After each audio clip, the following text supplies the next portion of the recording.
मजला आई तुझ्या कृपेचा प्रसाद दे तू मजला आई तुझ्या कृपेचा प्रसाद दे तू मजला आधार जीवनाला जगण्यास दे तू मजला आधार जीवनाला जगण्यास दे तू मजला आई तुझ्या कृपेचा प्रसाद दे तू मजला प्रसाद दे तू मजला प्रसाद दे तू मजला.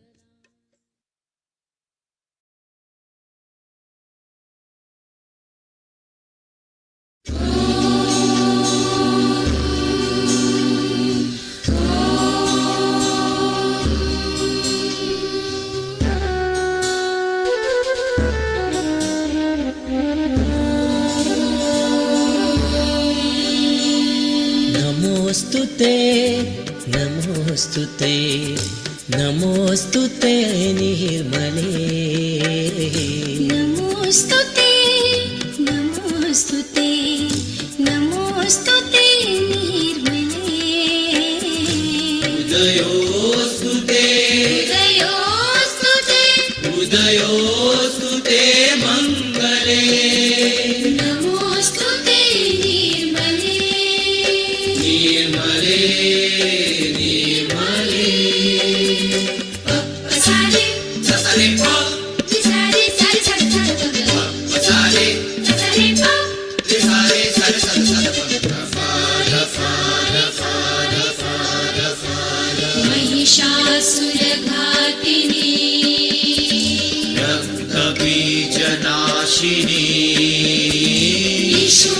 शुंभतारिणी दिव्य उग्र खड्गधारिणी प्रणनाद विजयदायिनी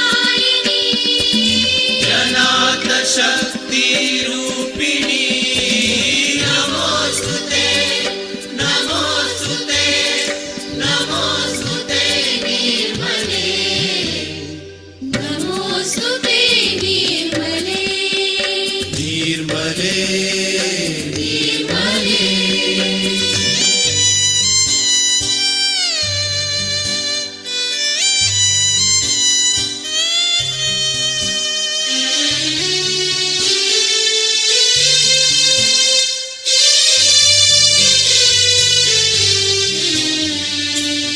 विश्वतोषिणी विश्वपोषिणी प्राणरूपिणी प्रणवरूपिणी सहजयोगदायिनी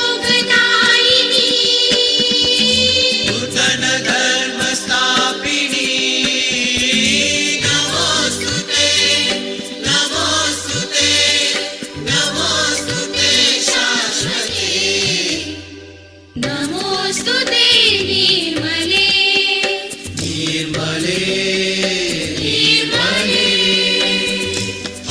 सारे ससरे पा सारे सारे सद सद पद सारे ससरे पा सारे सारे सद सद पद सारे सारे सारे सारे सारे सहस्रार व्यापिनी ब्रह्मरंध्र भेदिनी अनंत स्वरूपिणी विश्वासता। जय श्री माता जी। हम सब श्री माँ की प्रतिमा की ओर देखते हुए प्रणाम करेंगे और धीरे धीरे कुंडलिनी चढ़ा के बंधन लेंगे। शिवा शिवा संयोगिनी महायोगदायिनी नमोस्तुते नमोस्तुते नमोस्तुते शारदे नमोस्तुते नमोस्तुते नमोऽस्तु ते निर्मले नमोस्तुते नमोस्तुते नमोस्तुते निर्मले उदयोऽस्तु ते हृदयोस्तुते उदयोऽस्तु ते मङ्गले नमोस्तुते निर्मले निर्मले निर्मले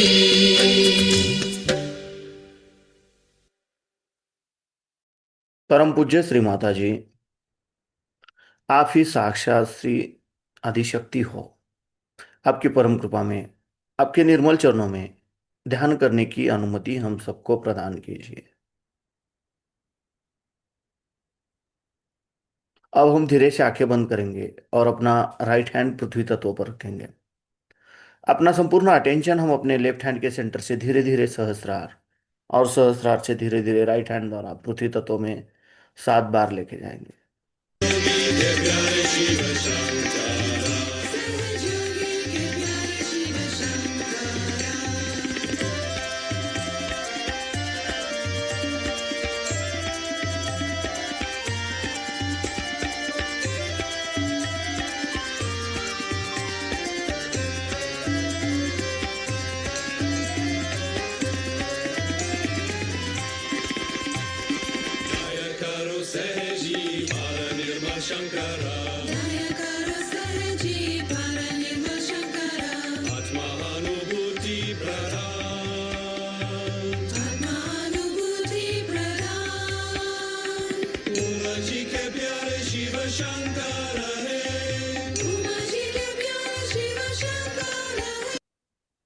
परम पूज्य श्री माता जी, आप ही साक्षात श्री महाकाली हो।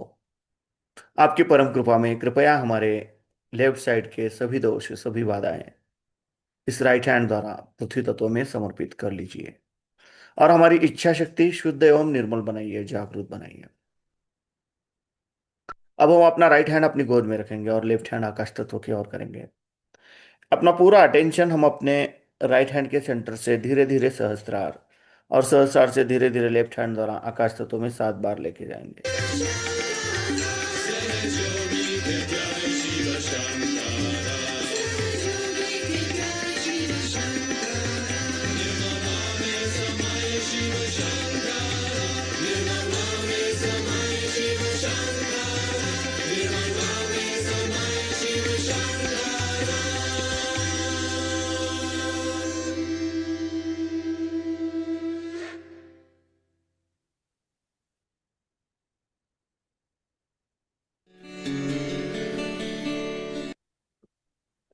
परम पूज्य श्री माता जी, आप ही साक्षात श्री हनुमान जी हो। आपकी परम कृपा में कृपया हमारे राइट साइड के सभी दोष, सभी बाधाएं इस लेफ्ट हैंड द्वारा आकाश तत्व में समर्पित कर लीजिए और हमारी क्रिया शक्ति शुद्ध एवं निर्मल बनाइए, जागृत बनाइए। अब हम अपने दोनों हाथ अपनी गोद में रखेंगे और अपना पूरा अटेंशन हम अपने मध्य मूलाधार चक्र पर क्लॉकवाइज 7 बार रोटेट करेंगे।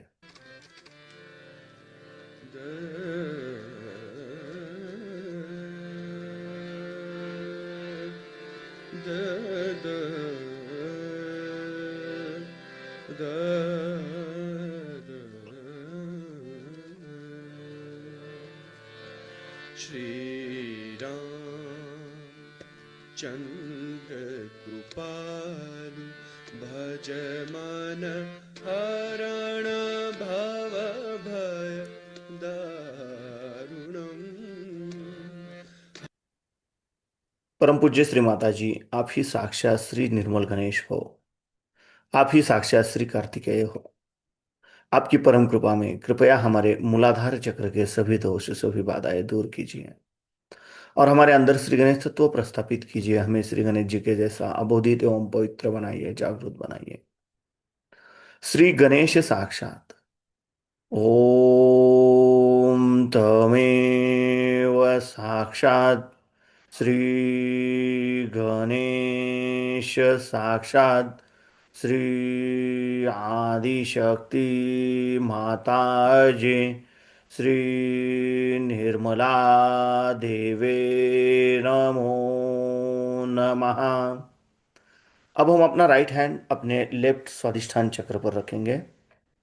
परम पूज्य श्री माता जी, आपकी परम कृपा में कृपया हमें शुद्ध एवं निर्मल विद्या प्रदान कीजिए। परम पूज्य श्री माता जी, आपकी परम कृपा में कृपया हमें शुद्ध और निर्मल विद्या दीजिए। कृपया हमें शुद्ध और निर्मल विद्या प्रदान कीजिए। अब हम अपना राइट पाम अपने मध्य नाभि चक्र पर रखेंगे। परम पूज्य श्री माता जी, आपकी परम कृपा में कृपया हमारे अंदर लक्ष्मी तत्व प्रस्थापित कीजिए। कृपया हमें समाधानी बनाइए। अब हम अपना राइट पाम अपने नाभि के अराउंड अपने भोज सागर पे क्लॉकवाइज 7 बार रोटेट करेंगे। हरण भवभय दारुणं श्रीराम।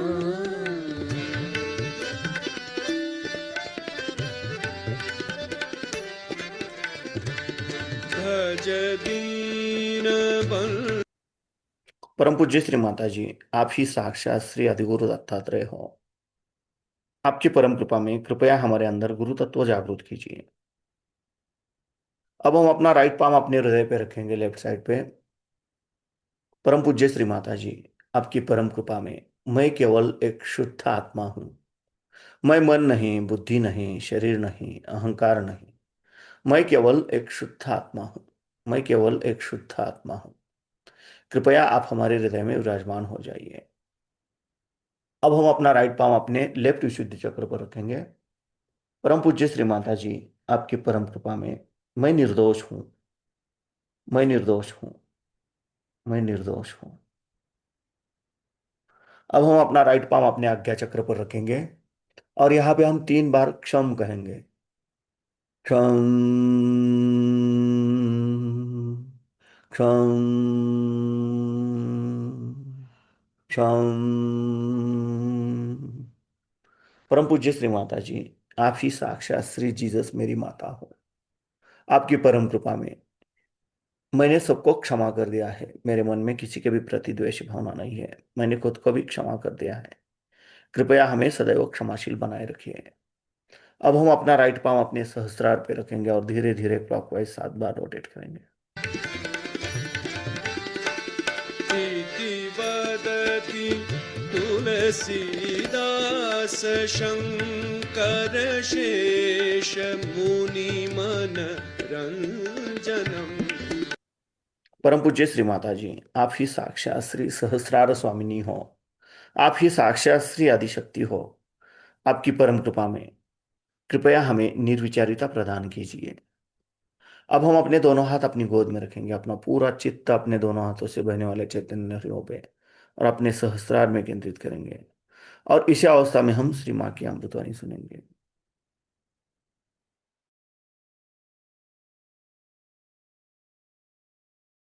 हमें ये खाना खाना है, ये सहयोगियों को कहना नहीं चाहिए। आपको मालूम है, आपकी माँ कहीं भी रह सकती, कहीं भी सो सकती, कुछ भी खा सकती। तो ये जो चीजें अपने अंदर स्वाद, हमारे यहाँ जो इंसान देखो हिंदुस्तान का, उसको खाने पीने का बड़ा शौक। सहयोगी भी एक दूसरे को बुलाएंगे, खाने पर आइए। काय को? औरतों को खासकर, कि जैसे कहीं जाओ तो कहे माँ आप हमारे घर खाने पर। मेरे खाने का बड़ा गड़बड़ा काम है। मैं तो किसी होटल में नहीं खा सकती, मैं कहीं नहीं खा सकती, और घर में भी बगैर नमक बरे चीनी के रहती हूँ। मेरे अंदर अस्वाद है, बचपन से अस्वाद। मैं हर हालत जो मिले सो खाती हूँ। पर हम लोगों की जो जबान है बड़ी चटोरी है, हिंदुस्तानियों, चाहे वो यूपी वाले हों, पंजाबी हों, चाहे दक्षिण के हों, खाने के मामले में हिंदुस्तानी बहुत एक्सपर्ट है और आदमियों को बुद्धू बनाते हैं खाना खिलाकर। हमारे हस्बैंड को ये पसंद है, हमारे हस्बैंड को वो पसंद है, करें क्या? उसकी गुलामी करेंगी, हस्बैंड को प्लीज करेंगी, उनको ये करें। रात दिन खाने पीने की बात अगर करे तो सजोगी नहीं।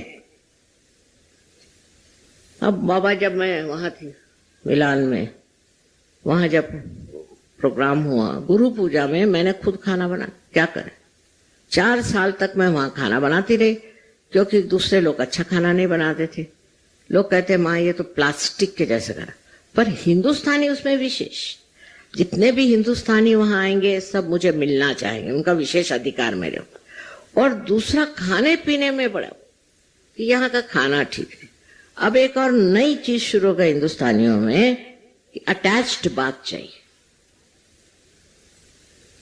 इनके बाथरूम्स घरों में जाके देखो तो कैसे इनके माँ बाप रहते थे, इनको अटैच्ड बाथरूम, वो भी अंग्रेजी ढंग का। मैं इसलिए आज कह रही हूं कि इससे बड़ा परेशान कर दिया। गणपतिपुणे में उनके लिए अलग से मैंने बाथरूम बना दिया, बाबा अंग्रेजी बना दो। पर पहले मैंने हिंदुस्तानी बनाया, मैंने सोचा हिंदुस्तानी को हिंदुस्तानी पसंद आएगा, और अंग्रेजों को अंग्रेजी बना दिया। तो ये फरमाते कि नहीं हमको अंग्रेजी चाहिए। बताओ, मैंने कहा यहां अभी स्ट्राइक शुरू हो जाएगा। मैंने कहा लोटा लेके जंगल में जाओ, यही तुम्हारा इलाज है। सालों भर ऐसे जाते रहे और अब बड़े साहब हो गए हैं अटैच्ड बाथरूम के लिए। तो बेचारे अंग्रेजों ने, जो परदेसी फॉरेनर्स थे, बेचारों ने कहा माँ हमें तो हिंदुस्तानी अच्छा लगा क्योंकि बड़ा साफ है, हमें आप हिंदुस्तानी दे दो। तो मैंने अदल बदल दिया, तो बड़े खुश हिंदुस्तानी के अटैच्ड बाथ मिल गया। शर्म करनी चाहिए, सहयोगियों को ऐसी बातें करते हो, शर्म करनी चाहिए। आपके बाप दादे तो लोटा लेकर के जाते थे, और आपको ये क्या शौक, आपको कोई बीमारी है, कोई तकलीफ है? और मुझे एक आफत में डाल दिया था, पर एक तरह से मेरे दिमाग में बात आ गई कि चलो भाई तुम ये लो और तुम। इस तरह से बहानेबाजी और ये करना, ये हिंदुस्तानियों का काम। अब आपको और हैरानी होगी कि जो लोग कबीला आते हैं, सब लोग सबके साथ रहते हैं, बहुत रईस लोग हैं, मोटरे हैं, सब हैं, लेकिन वो सब पेंडॉल में सोएंगे। पर हिंदुस्तानी अपने लिए एक स्पेशल जगह, उनको होटल में रहेंगे, मोटरों में घूमेंगे, कोई भी तरह की जरा सी भी उनमें त्याग नहीं, त्याग करना सीखा ही नहीं। आजकल हम मॉडर्न क्या हो गए मेरी समझ में नहीं आया। अब इन लोगों को घरों में नौकर नहीं,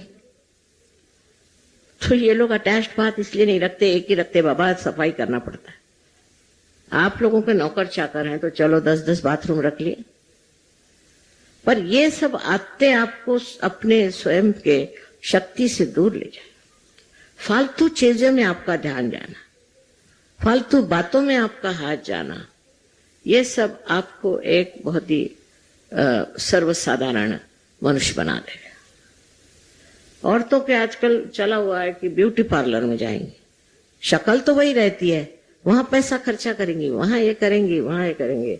हमारे पूना में तो ब्राह्मणों की औरतें स्लीवलेस पहनेंगी, काला चश्मा लगाएंगी और वो मोपेड पे बैठ के घूमेंगे। समझ नहीं आता? पूना में, जो कि पुण्य पట్టणम है, ये क्या पुण्याई का इंतजाम है? इस तरह से हम लोग विदेशी चीज को ले रहे हैं बगैर सोचे कि इसमें शिव का तत्व कितना है। शिव को देखो, रंग दड़ंग बैठते हैं अपने ऐसे, वो अपने बारात में भी ये नंदी पे बैठ के गए। नंदी क्यों? क्योंकि नंदी उनका शिष्य है, वो जो बोलेंगे उसमें गर्दन हिलाता है, कुछ भी बोले तो इसलिए नंदी उनका सबसे प्यारा शिष्य है।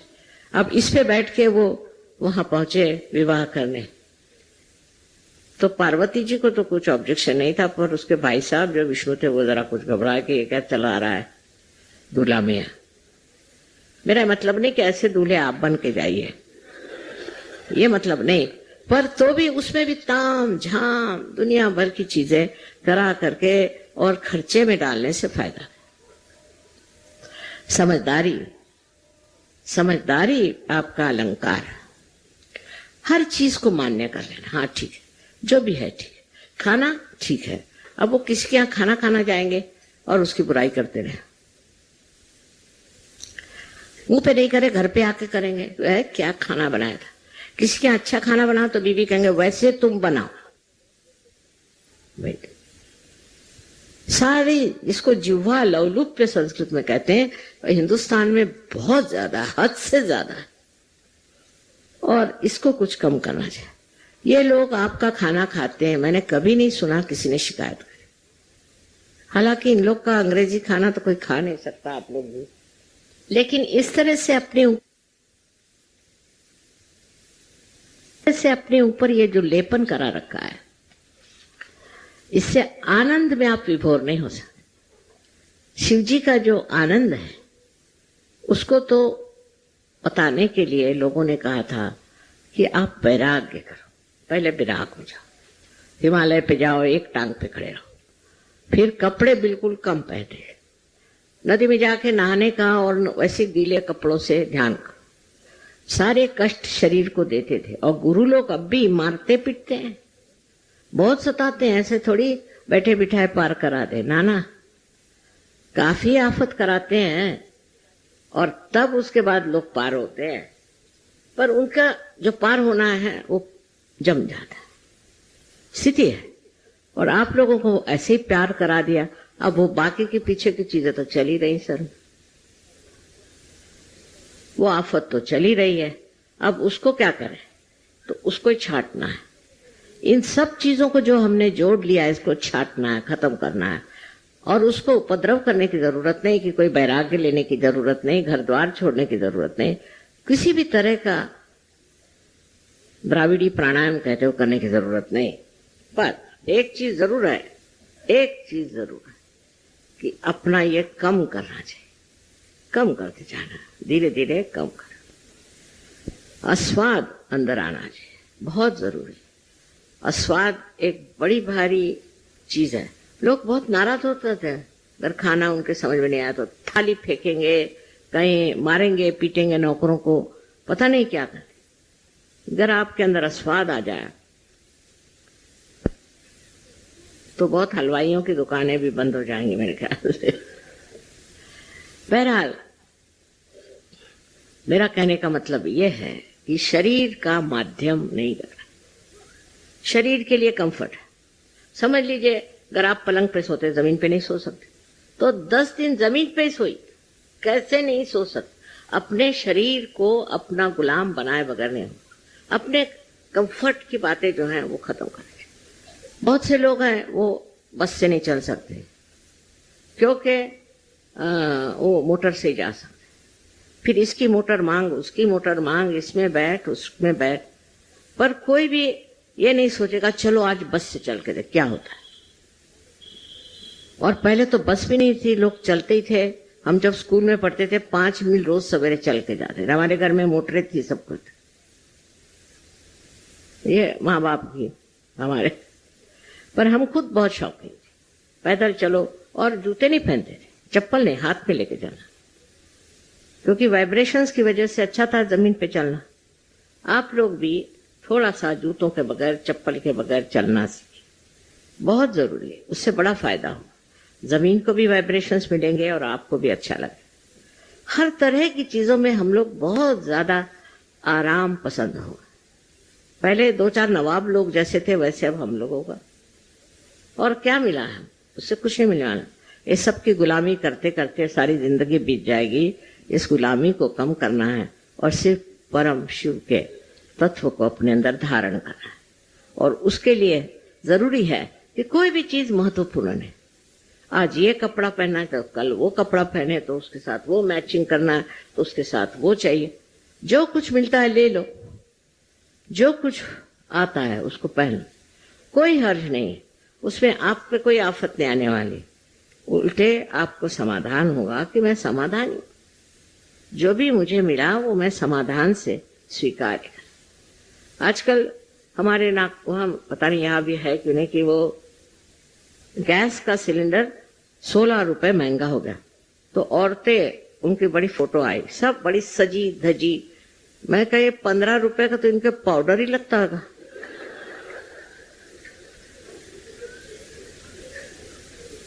ये लोग कहे कि ये वो जा रहे हैं कि हम जा रहे हैं अब स्ट्राइक पे, काहे के लिए, क्योंकि 15 रुपए बढ़ गए और तनख्वाहें आपकी इतनी बढ़ गई, वो किसी को नहीं दिखाई। हम अपने सर्वेंट को पहले समझ लो कुक को 20-25 रुपए देते थे, आज 2,500 रुपए मिले। अब वो भी शिकायत करेगा, उसको कपड़े भी मिलते हैं, सब मिलता है। कितनी भी तनख्वाह बढ़ जाए तो क्या दाम नहीं बढ़ेंगे? जहां तनख्वाह ज्यादा मिलती वहां दाम बढ़ते हैं। वो सोने की बताते ना कि जब लंका में आप सोने की ईंट मिलती, एक साहब गए सोने की ईंट लेने, तो देखा क्या कि एक दिन उन्होंने काम किया तो उनको 2 ईंटें मिली। उसके बाद वो नाई के पास गए उनकी शेव करने के लिए, तो उसने कहा कितना चार्ज करे? 2 ईंटें। जैसी कमाई वैसा खर्चा, एक समझदारी की बात है। तो लग गए उसी के पीछे में कि माए महंगाई हो गई, ये हो गया। मेरे तक शक आता था, मैं तनख्वाह कितनी बड़ी तुम्हारी, बहुत बहुत बढ़, फिर तुम्हें महंगाई का रोना कैसे? जब तनख्वाह बढ़ेगी तो महंगाई होनी है। आपकी तनख्वाह तो बढ़ जाए और महंगाई न हो, ऐसा कैसे हो सकता है? ये सर्वसाधारण चीज है। अगर हमें आ जाए तो सामाजिकता में भी हम शिव का तत्व करें। अब गांधी जी जैसे थे, बड़े ही जबरदस्त थे। उनके साथ मैं थी, आश्रम में रहते थे, मुझे कुछ नहीं होता था, पर सब लोग रोते थे क्योंकि उनका था कि सबके बाथरूम साफ करो, सब मेहमानों के, सब। वो जमादार नहीं रखते थे और अपने कपड़े खुद धो, अपनी थाली खुद धो, और खाने में सब खाना बॉइल, उसके ऊपर सरसों का तेल आप ले। अब बताइए कितने लोग हिंदुस्तानी खा सकते हैं वो खाना? बस 2-3 दिन रहते थे और भाग जाते थे। ये हालत थी। अब आप लोगों को भी थोड़ा आस्वाद सीखना चाहिए।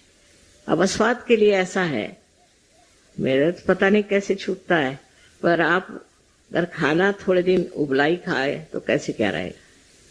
कोई माँ अपने बच्चों को ये नहीं कहेगी, लेकिन मैं क्या करूं, इसमें शिव तत्व खराब हो रहा है। सब लोग अगर खाने पीने में लगे रहें तो आपका शिव तत्व गायब हो जाएगा, तो सारी मेहनत ही बेकार जाएगी।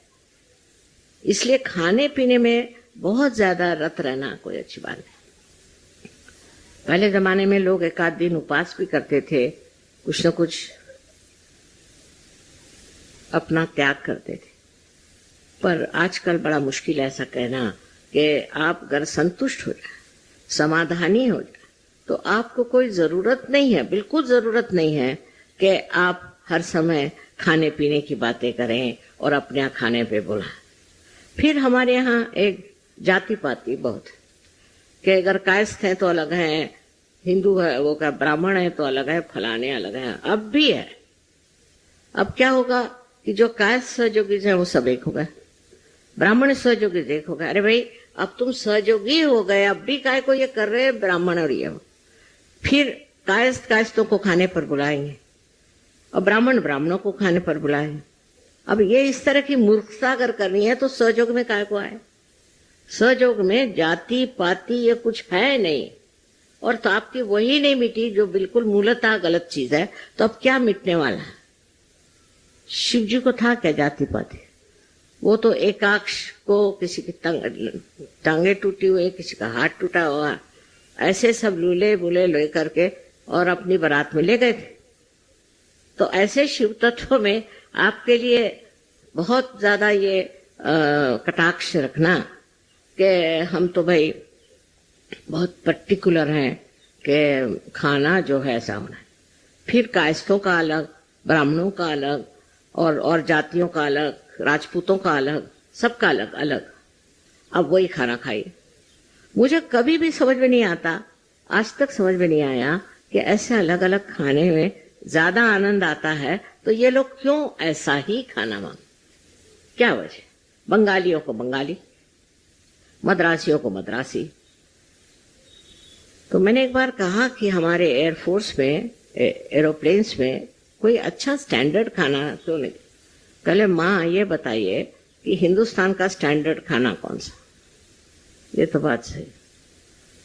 तुम कर कोई खाना बनाओ तो कहेगा ये तो मद्रासी का, मद्रासी कहेगा ये क्या बिहारी है, फलाने का ढिकाने का ढिकाने। तो इसलिए सब तरह का खाना खाना आना चाहिए, क्योंकि यहां से सब चीज शुरू हो जाती। ये वैखरी जबान में भी एक मिठास, मधुरता होने, मुस्कुराहट में भी कभी कभी ऐसा लगता है कि रावण निकल रहे इनके मुंह में से। तो बोलने का क्या कहना, जब बोलते हैं तो लगता पता नहीं ये कौन चंडिका बोल रही कि क्या बोल रही है। औरतें बड़ी तमाशा और आदमी भी बहुत तमाशा। अजीब अजीब चीजें ऐसी बन गई हैं, इसमें शिव तत्व कहाँ है। हम धीरे से आंखें खोलेंगे, श्री माँ की प्रतिमा की ओर देखते हुए प्रणाम करेंगे और बंधन लेंगे।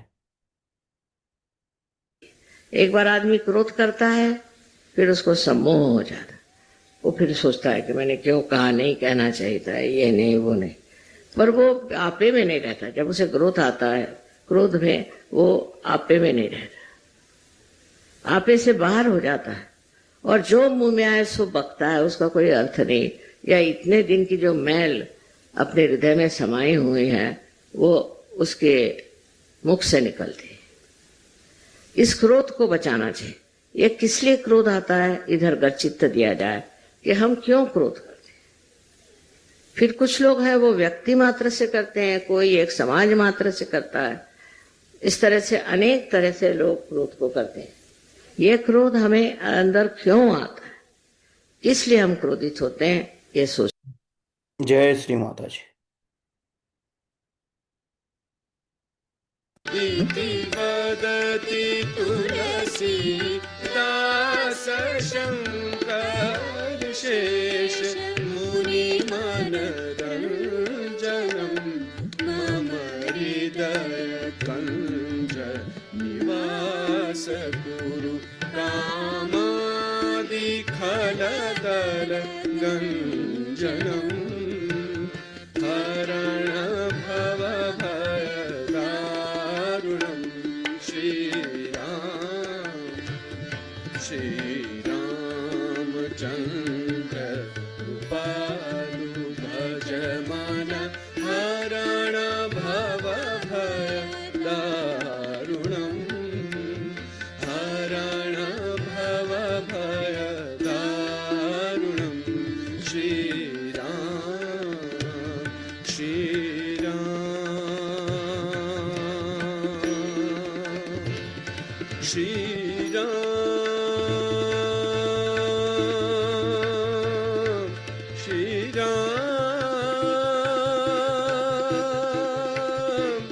She